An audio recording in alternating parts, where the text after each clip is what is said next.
Okay. Before we have our quiet time, let's all get on the same page.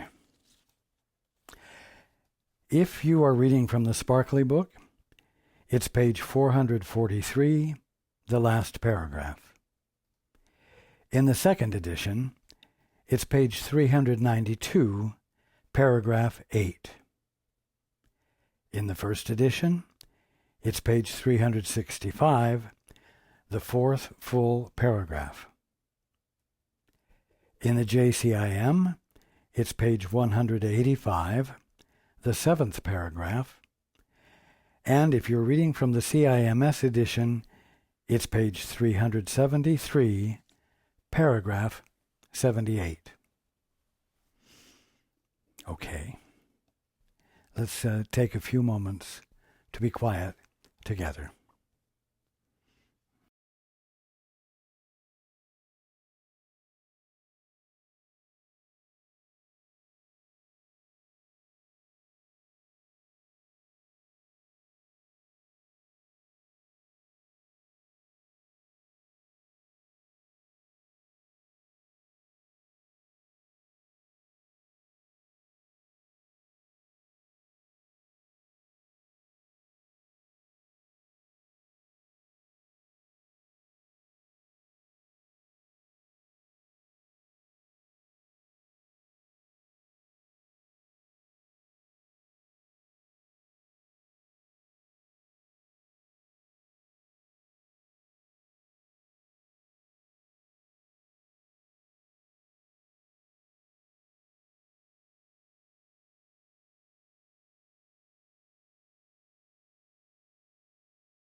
Good evening,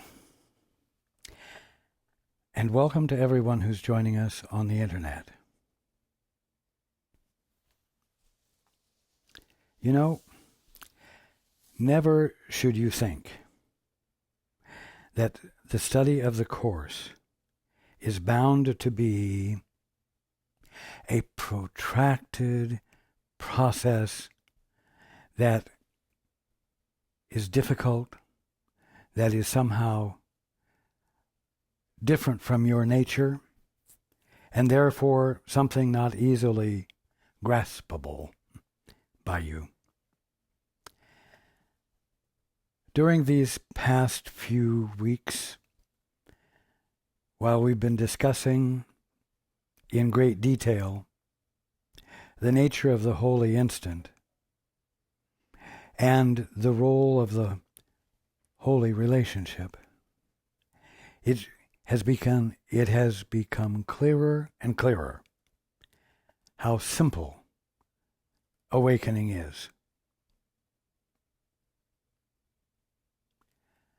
It's something that occurs in the silence, when you choose to silence your thoughts and make an inquiry of the Father. What is the truth here? Meaning, Father, what is your perspective, regardless of my perspective?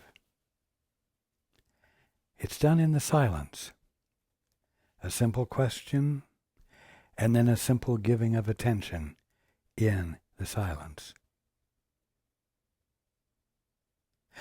We've discussed the fact that it's in this place of joining with your Father, this rejoining with your Father, that you move into an arena where God's laws prevail. The arena is the arena of silence, the arena of the absence of your busy, controlling thinking. That's all.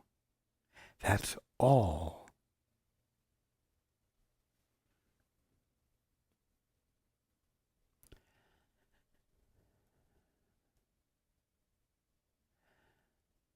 One clearly absolute requirement that accompanies this is the necessity of doing it on behalf of a brother or of a sister or of some part of God's creation, some part of the world and universe that is confronting you. You cannot do it for yourself and yourself alone. You get the benefit of what you give. And that's the way it works. You see, when you said, Father, I'd rather do it my way. Father, I'd rather make up the definitions and the meanings for everything. Father, I want a divorce. And you did this with a brother, in tandem, in a mutual agreement to do so. You caused yourself to experience being disconnected from your source. And as we discussed, you began to see yourself as an object instead of that conscious awareness, which is the mind of God in you, enjoying the Father's perspective regarding the kingdom of heaven, which is not made up of objects, but made up of ideas which are perfectly tangible to the mind that formed them. When you shifted with commitment to your own private, personal perspective, you not only experienced separation from the Father, you experienced separation from your brothers and sisters. The object that you became are the objects that they became. And so your intimate connection with them was lost. Why? Because in this place of isolation, you felt fear and guilt because it was not natural to your being. And so you became defensive. You became self-protective against the very brother with whom you made a mutual agreement to make up all of the meanings for everything. Do you see what kind of an untenable position this created? It instantly created tension. You need your brother to join in the mutual agreement to stand separate from the Father, and yet, in the standing apart, you became opponents. You became enemies, either mild enemies or potentially great enemies. And so it creates a push-me-pull-you state of tension. I need you, but I don't trust you. You are essential to my being in this place where I can make decisions and be in charge of things myself. But I cannot trust you. And so I engage in this mutual agreement with you carefully, untrustingly, and therefore it puts us in a constant state of potential war, sometimes actualized. You didn't expect that when the two of you said, let's make up our own definitions and let's agree to them together so that they have more substance than just our puny imagination. So,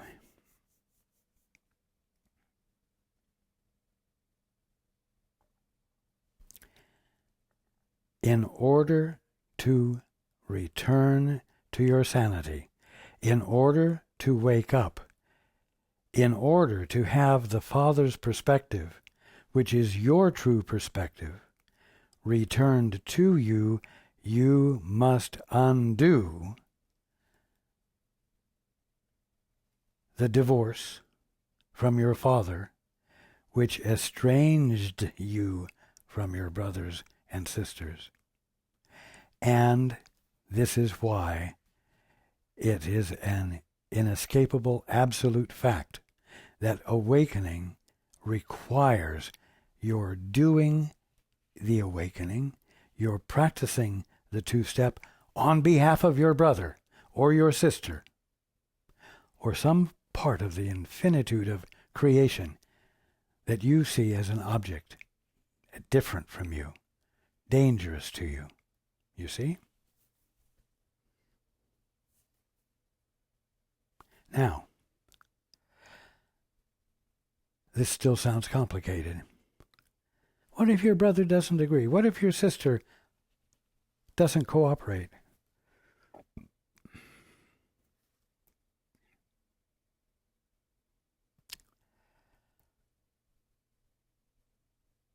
What if I have an ancient grudge or grievance that I'm unwilling to let go of?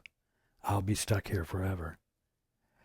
And it would seem to you that there must be hundreds of thousands, if not millions, of little justifications for not awakening that will stand in your way, making awakening a formidable, if not impossible, task. But remember what we discussed last week.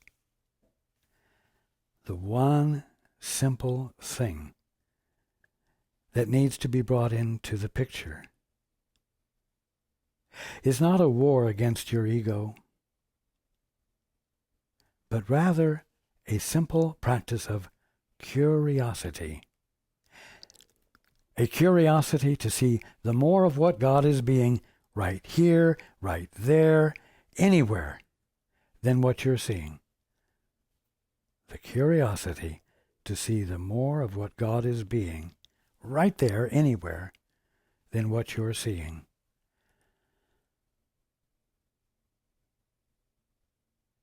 You may find it impossible to lay down a grievance, but it is relatively easy to practice curiosity, especially when you have heard me say over and over in so many different ways that the practice of curiosity invites one thing. When you say, Father, here's the curiosity, what is the truth here? You're abandoning your isolation, and you're asking for a perspective greater than the one you're currently suffering from. That is simple. That is simple.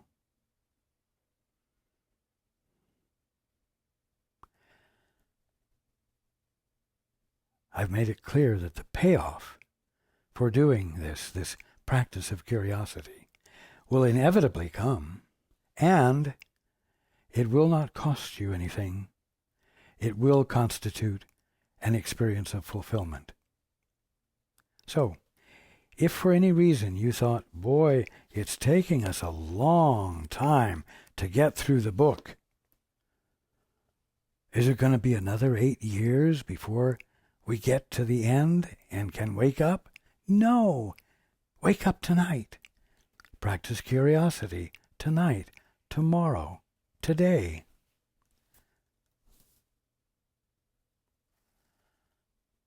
You see?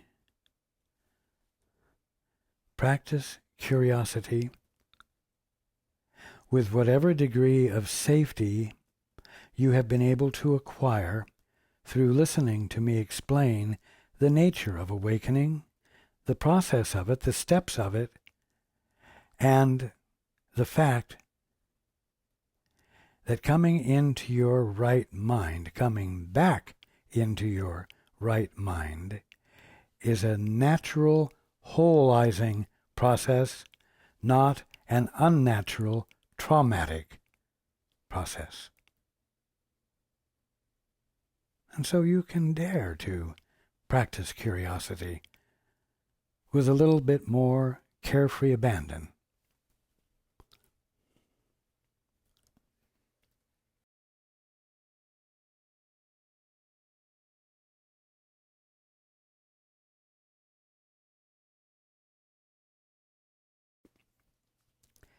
Now, continuing in the book,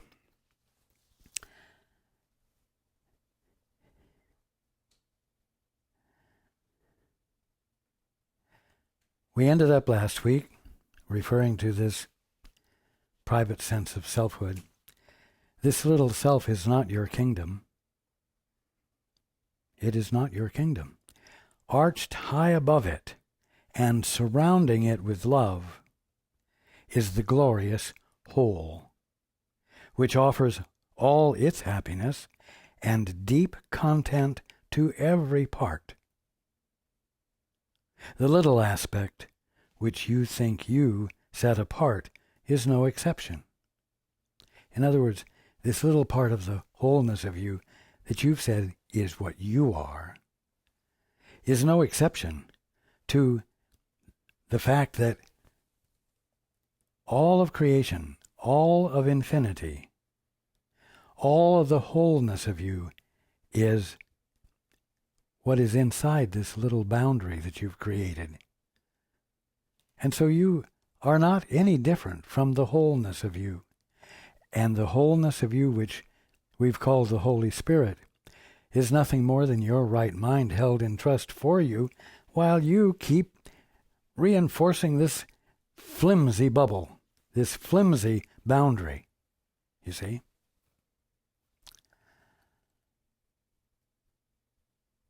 You are embraced by and constituted of everything that's outside the bubble, because the bubble is just creating an artificial boundary between the whole of you, the whole of God's mind, the whole of God's creation. Now, love knows no bodies. Now, that isn't because bodies are an illusion. Love knows no bodies as boundaries. Love knows no bodies as that which you have devised through an incredible use of your imaginations.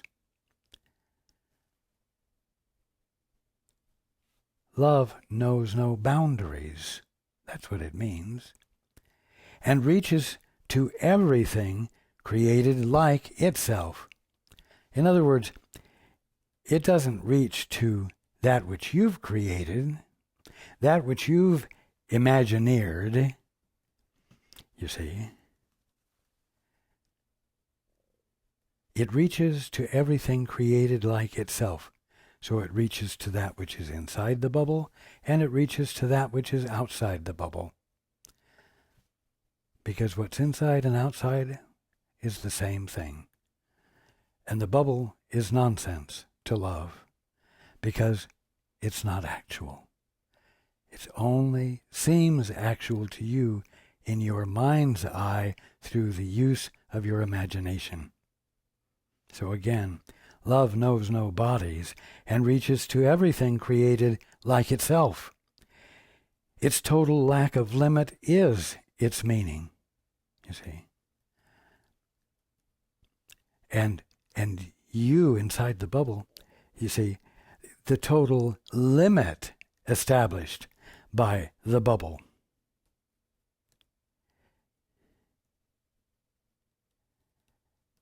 is your meaning, is the meaning you have established for yourself, you see. But it's just imagination, and you can abandon it at any moment that you would rather wake up, that you would rather release your anger, your frustration, your pride, your attempt to become great all by yourself, on your terms, by means of your definitions. Oh, love, it is completely impartial in its giving, encompassing, embracing, only to preserve and keep complete what it would give. You see, if it didn't embrace it, and it let a little bit slip out of its embrace, well, that little bit wouldn't be kept whole with the whole, would it? Suddenly we have a little random gadabout, sourceless, looks like love, but it's not embraced in everything, you see. Nonsense.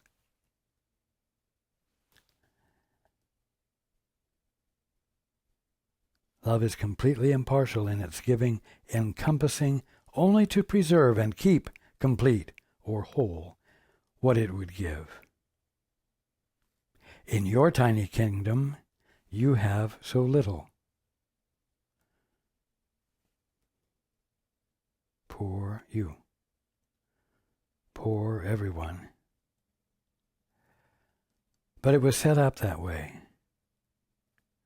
so that you could achieve, so that you could get, so that you could accumulate, and prove your worth by your accumulations.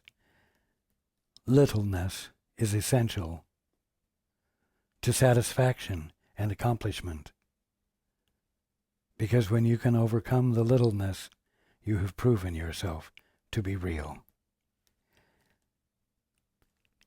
In your tiny kingdom, you have so little. Do you have an abundance of health eternally? No. You just have a little bit. Possibly 70, 80, 90 years. That's not much. And you accept it. You don't like it, but you have thought that's the way it is. That's what life is. Short. Little. In your tiny kingdom you have so little. Should it not, then, be there that you would call on love to enter? Yes. And that's the function of the two-step. That's the function of the holy instant. And that's the purpose of a holy relationship. You see how it all fits together. You don't try to escape the awfulness of your little kingdom. You invite that which is big into it. How do you do that? You do it by causing a pinprick in the bubble. And you cause the pinprick in the bubble by reaching beyond it. Father, Holy Spirit, that which is outside the bubble. What is the truth? You see? Should it not then be there that you would call on love to enter? Look at the desert. Look at the barrenness of your life. Look at this sickness, sin, and death. Look at the predominance of effort and strain as opposed to abundance and peace. Look at the desert, dry and unproductive, scorched and joyless, which makes up your little kingdom, but which you've tried to make something out of, and you're proud of what you have managed to provide and create, and it's given you some satisfaction that causes you to want to work even harder at doing even more without abandoning your isolation.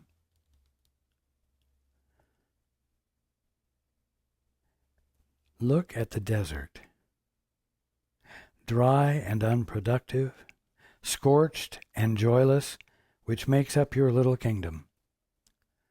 Now, let's face it. That's what life without your source already is. Every day you look at the desert, dry and unproductive, scorched and joyless, which makes up your little kingdom, and it depresses you. It does not make you happy, and it shouldn't. But understand that you're already doing this. We're talking about not just doing that. Listen, look at the desert, dry and unproductive. Look at it for what it is. Don't gloss it over. Don't see it as some integral part, necessary part of your achieving success, something that you would thereby want to keep and use for your progress.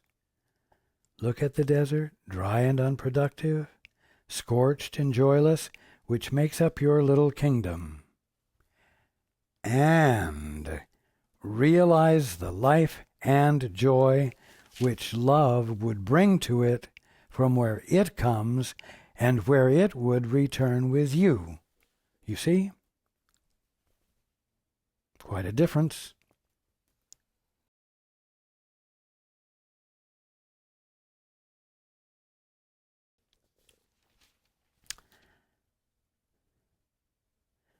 Take a square, hard look at what isn't satisfying and realize the life and joy which love, which fills infinity beyond the bubble as well as within the bubble, would bring to it from where it comes, would bring to the inside of the bubble from the outside of the bubble, and where it would return with you.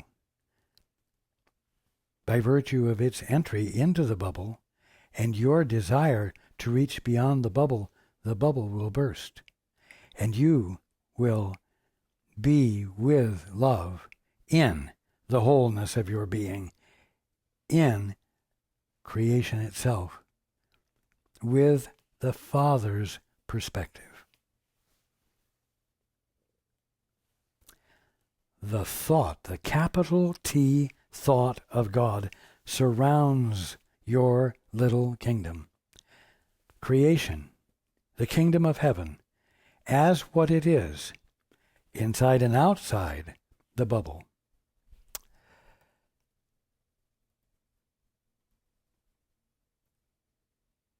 Actually asserts itself to burst the bubble because it's an unnatural and unreal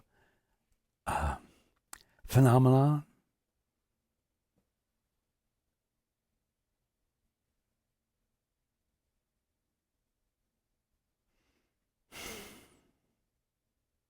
That doesn't fit. The thought of God surrounds your little kingdom, waiting at the barrier you built to come inside and shine upon the barren ground.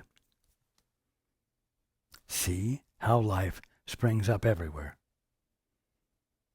When that happens, see how life springs up everywhere.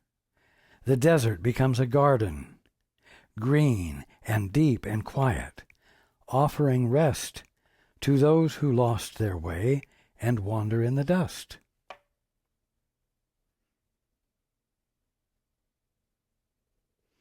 The only reason they're wandering in dust, and the only reason there seems to be dust instead of green, lush, verdant life, is because the definition given to the earth is one of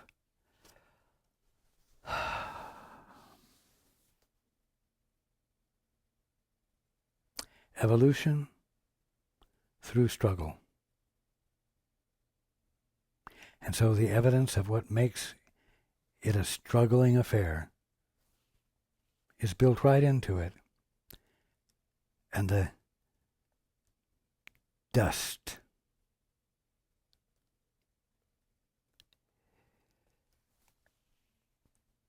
covers everything, covering up its lush greenness and moisture. But creation, as the Father is being it, is present right there, out of sight, underneath the definitions you have applied on top of it. You see, that's why all that's needed is curiosity, not a makeover of a false creation that's real.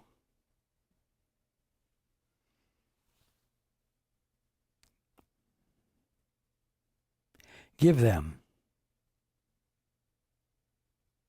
those who lost their way and wander in the dust, give them a place of refuge prepared by love for them where once a desert was. Well, how's this place prepared for them? It's prepared for them by your caring enough to want to know the truth, the God's honest truth, about them, your brothers and sisters, and about this world and universe that you have forgotten is actually the kingdom of heaven, and which you are not expressing any curiosity to see for what it truly is.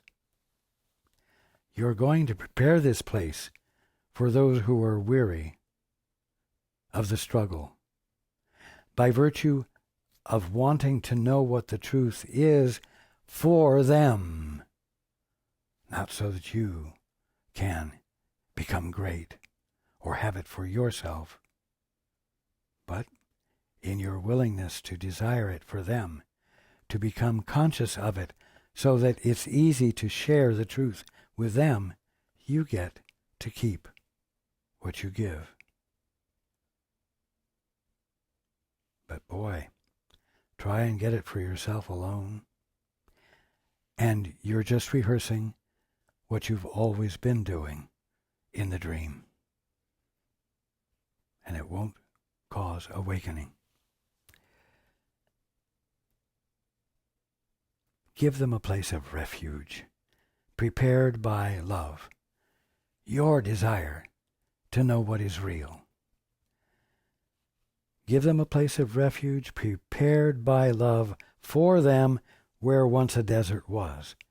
And everyone you welcome will bring love with him from heaven for you. Listen, you don't want to miss some of these important words. And everyone you welcome will bring love with him from heaven for you. Now, mind you, these that you are welcoming are those who have lost their way and wander in the dust. So these are not awakened brothers. But it says, everyone you welcome will bring love with him from heaven for you. Here's the key word, welcome. And everyone you welcome. Remember, I started out this evening talking about the fact that when you got a divorce from your father and lost your connection, you also lost your intimate, loving connection with your brother, because your brother became somebody you could not trust. And so your brother became your enemy. And as a result, you treat everyone with guarded care. Some you don't have to bring as much concern to, and others you have to be very alert for, you think. But you never allow yourself to be totally vulnerable with anyone, because at the bottom line, you do not welcome them. You are guarded. You practice doubt. In many ways, you become a sleuth. And you become very good at spotting irregularities that might pinpoint a deviant behavior or intent that might be to your disadvantage. You see? But listen to this again. And everyone you welcome will bring love with him from heaven for you. That's what happens when you stop seeing your brother as an opponent, as someone untrustworthy. The moment you abandon your defense against him and let him in defenselessly, he will bring love with him. She will bring love with her, because he or she feels your benignness. It's that simple. You will find everyone's behavior changing. And everyone you welcome will bring love with him from heaven for you.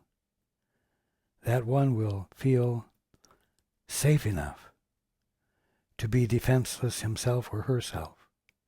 And what will exude from them will be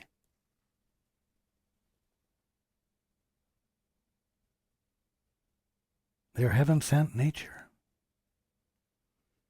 which they are safe to share with you. They enter one by one into this holy place, but they will not depart as they had come, alone. Joining will have occurred because you welcomed them and they could feel it. This is the effect of the holy instant. And the capacity to treat your brothers that way arises out of your willingness to treat one brother that way.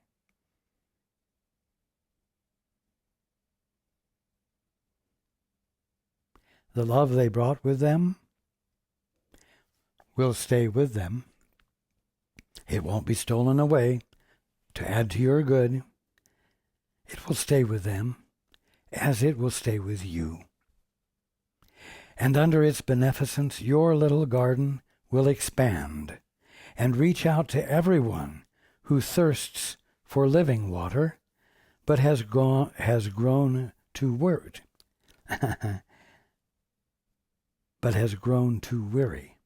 to go on alone. You see, what you are willing to bring to one brother in a holy relationship, you begin to be able to bring to many brothers. And so the breakdown of isolation expands. Embrace includes more and more. And so once the movement begins, it progresses until it becomes all-inclusive. And all the way along the way, you will be practicing loving your brother and sister, reaching out to more and more of them on purpose because it's your function and there's nothing you would rather do than be part of that which is the transformation of the orphanage into the kingdom of heaven. Go out and find them. There you go.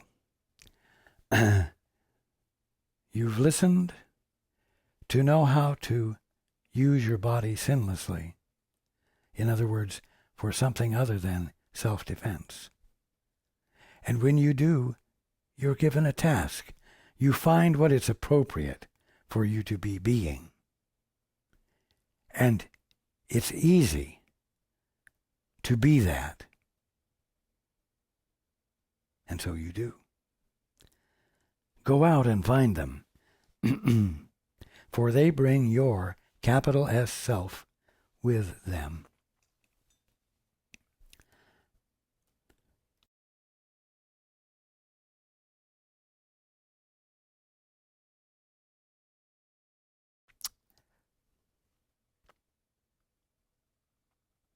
They bring themself, their self with them.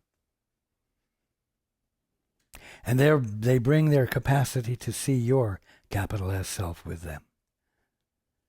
And because you're undefended, you're not relating them to them as a body, which is a boundary. They feel welcome and welcomed. And they give from the truth of them.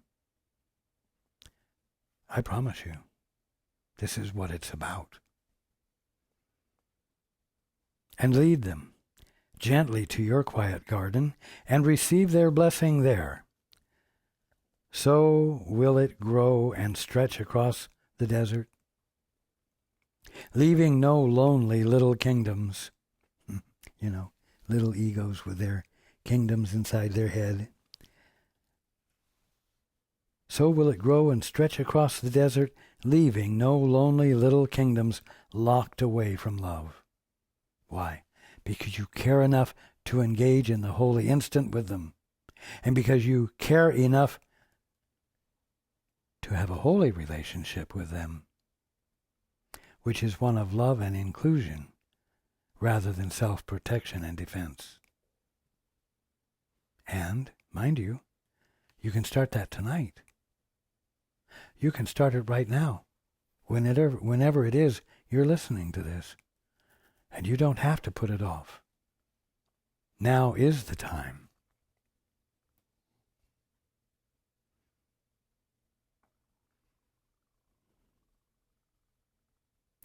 So will it grow and stretch across the desert, leaving no lonely little kingdoms locked away from love and leaving you inside.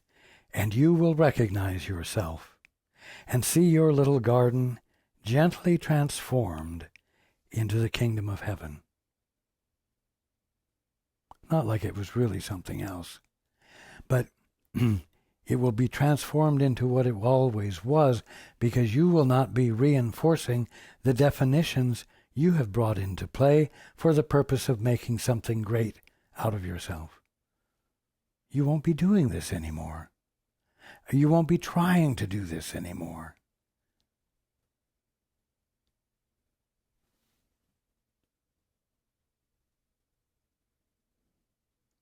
You will recognize yourself and see your little garden gently transformed into the kingdom of heaven, with all the love of its creator shining upon it. With all the love of its creator. Is that you? Is that the you who's waking up? No, its creator is God. Its creator is the infinite mind which moves, the movement of which is creation. And your function is to acknowledge it for what it is, and in that acknowledgement be co-creator with the Father.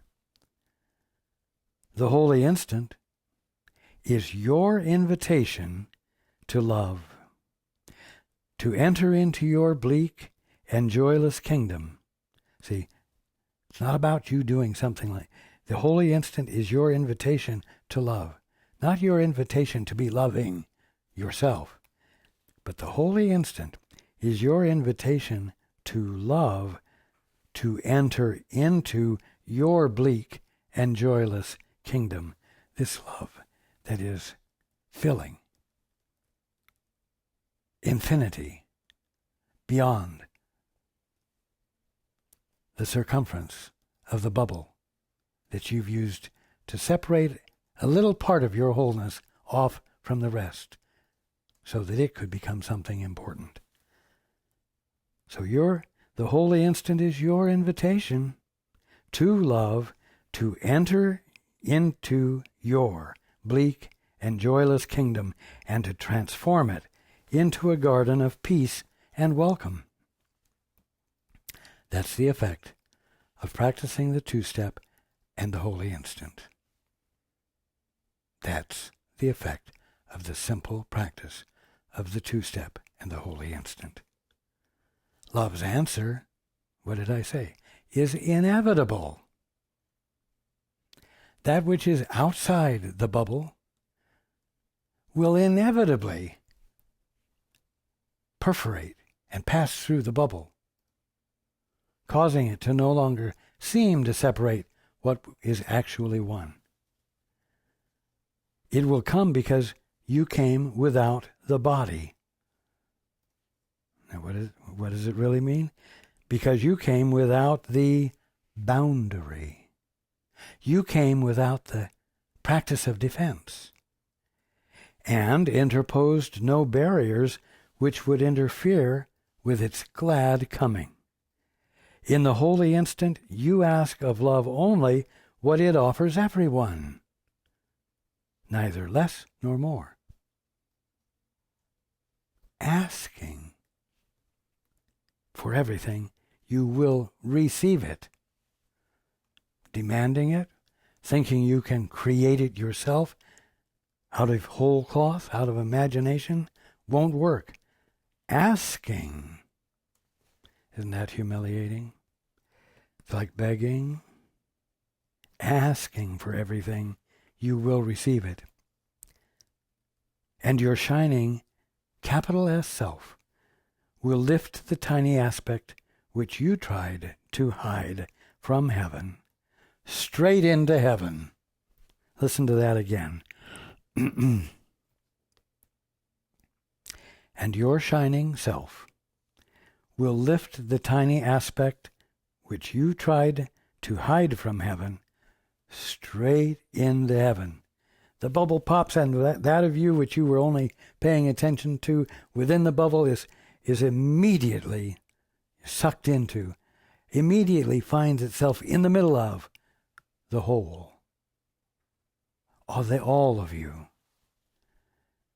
No part of love calls on the whole in vain. No Son of God remains outside his fatherhood. Be sure of this. Love has entered your special relationship. Now, we're not using the word special relationship every time we read from the last couple of chapters. But the context of all of this is the replacement of the special relationship with the holy relationship. And so if you thought that because we weren't talking about special or holy relationships quite as much as we've talked about the holy instant, don't think that you can wake up without this fundamental, intimate involvement with your brother, where your brother is the reason you use for wanting to know what the truth is here. Be sure of this. Love has entered your special relationship and entered fully at your weak request. You don't abandon what you love joyfully or vocally or loudly or with great strength. You're not sure if you really want to awaken. You don't even know for sure whether there is really anything to awaken into. And so you sort of gingerly, like you would step into a cold swimming pool, stick a toe in. You gingerly, lightly, weakly desire to know the truth. Doesn't make any difference. If you do it, if you make the request, if you express the curiosity, it will be rewarded.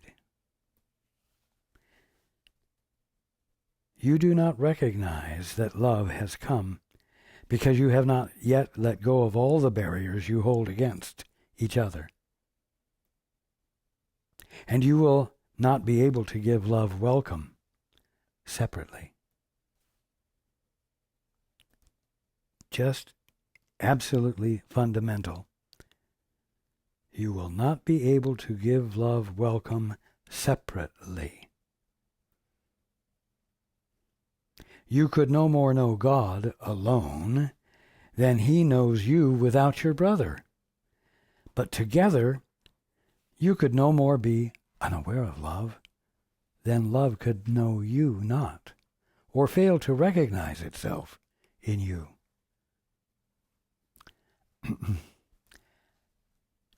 You see, awakening is the undoing of an ignorance of what's real, of what is already true and could never have changed.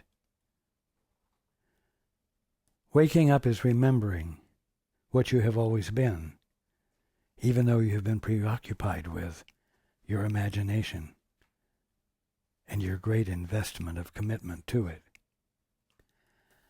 So, it does not take a great amount of effort or strength to reconfigure everything.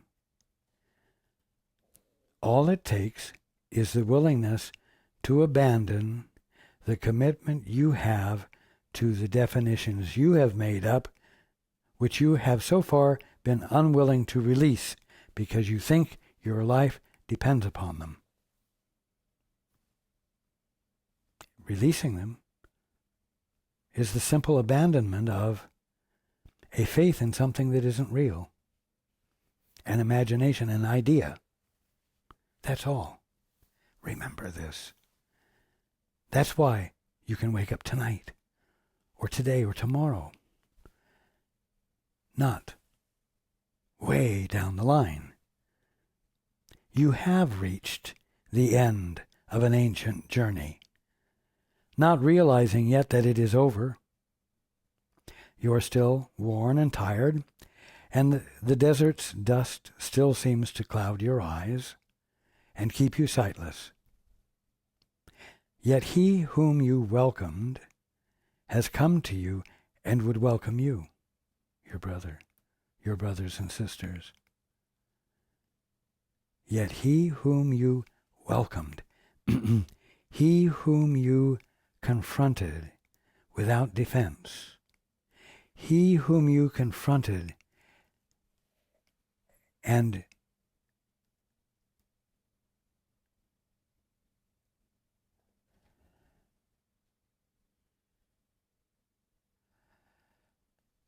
confronted without a preoccupation with your own safety, will allow himself or herself to be received by you without defense as well. Whom you welcomed, yet he whom you welcomed, embraced defenselessly, has come to you and would welcome, embrace defenselessly, you. You see? What you give, you receive, and what you give, you get to keep. It's a simple principle. He has waited long to give you this, your brothers and sisters have. Your brothers and sisters don't know it yet. Not all of them. Not those who are thick in the dream. But nevertheless, this is not their natural state. And that which is natural in them has waited a long time to be in touch with that which is natural in you. He has waited long to give you this. Receive it now of him. You can't receive through a boundary. You can't receive through a defense.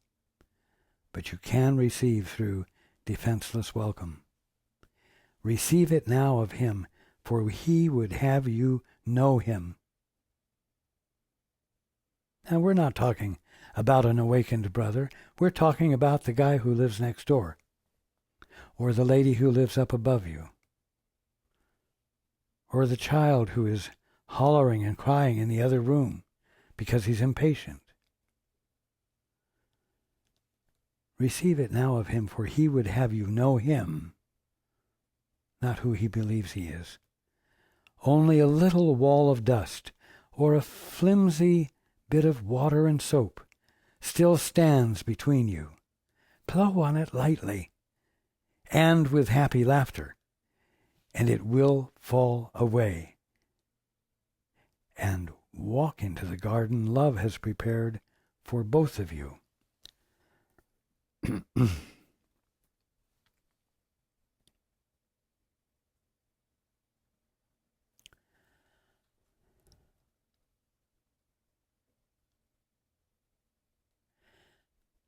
I could ask you, what keeps you from doing it? But you know what? You're going to get caught up for the next 5 weeks or 5 months trying to answer that and thinking that the answer to it would be somehow valuable and contributive. Don't wonder or explore why you're not doing it. Do it. With carefree abandon. What you might feel is carelessness. Do it. It's what it's all about. And it's the only thing standing between you. The doing or not doing of it is the only thing that stands between you. No, the not doing of it is the only thing that stands between you and your awakening and the gift you would bring to everyone who is still dreaming.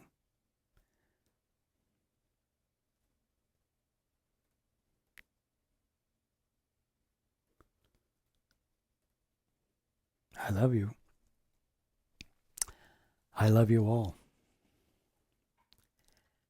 Have fun stepping up to the flimsy boundary and diving through it or blowing on it or laughing at it. And invite the Father's perspective in. Invite love's presence in.